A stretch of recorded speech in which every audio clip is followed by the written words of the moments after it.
This is KTVO's Good Morning Heartland. Welcome back. The new school year is in full swing, which means you're probably spending most mornings packing lunches, which also means you might soon be running out of some ideas. So this morning we have nutritionist Carrie Snyder here this morning to kind of give us some tips on packing some healthy and some fun school lunches as well as some after school snacks. How are you doing today? I'm doing great. How are you? I'm doing great. So the first question is, a lot of people might use the excuse, I just don't have enough time in the morning to pack a healthy lunch, but you said that is no excuse. It is no excuse. Okay. Sit down with your kids, on the weekend, whenever you have some time, and start going through and kind of getting ideas from them, some of their favorite foods. And not just the chips and cakes and stuff like that, but ask them what are their favorite fruits, what are some of their favorite vegetables, what are kind of maybe some of their favorite sandwiches that they like to have put together, favorite, sources of dairy, all these sort of things. So that way you have a working list to work from. And then also try on a weekend or when you have some time, kind of plan out what the lunches are going to be for the week. And also do it the night before. Do not wake up, if your alarm, you oversleep, do not wait until the morning of and try and throw things together. And what I've noticed here is that you have a lot of basic lunch options that I remember having as a kid, but you're putting a new twist by making them fun. Well, yes, trying to. Things such as using cookie cutters. This is actually my daughter's lunch for today, and she loves using our different cookie cutters just to make a peanut butter and jelly sandwich a little bit more fun. Also, doing ants on a log, making, have them help you make some trail mix, some salt or unsalted nuts. Use some maybe a little bit of candies, a little bit of chocolate chips, just to give it that little bit of sweetness, but also make it very colorful, variety, vibrant.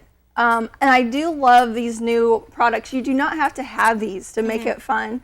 But like this is something my oldest wanted for lunch today. She put it together last night. It's actually a taco salad, but she likes having the little compartments. It kind of comes back to the Lunchables.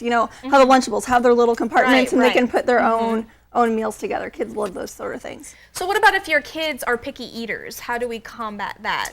It goes back to kind of what I initially said, sitting down with them and finding out what are their favorite things. Go to choosemyplate.gov to get additional ideas and longer lists of foods, because sometimes, even myself, I get into a rut. But go to those lists of foods and then sit down and, again, have them check off their favorite things. And then yourself, you can try, maybe one of the little items that you pack for them might be something you want them to try. So you kind of sneak in that one thing each time.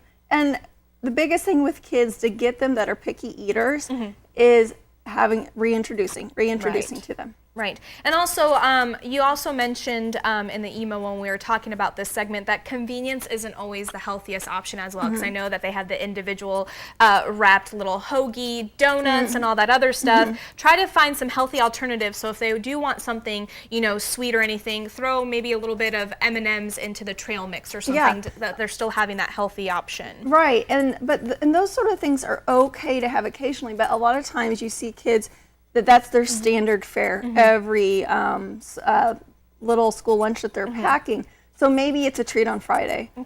Having some sort of little, cake donut or something like that, or cookies and things like that. But you can still add some sweetness throughout the week to make it, kids love that sweetness. All right, and really quickly, let's stress the importance of keeping food safe. Yeah, the big thing is if you have cold food, keep cold food cold. So with these bento boxes, you're able to stack. This is actually a little freezer pack that you're able to pack the little pieces of Tupperware into. It helps keep it cold. But if you don't have anything like this and you're just using your regular old Gladware, Tupperware, anything like that, just make sure you have a freezer pack.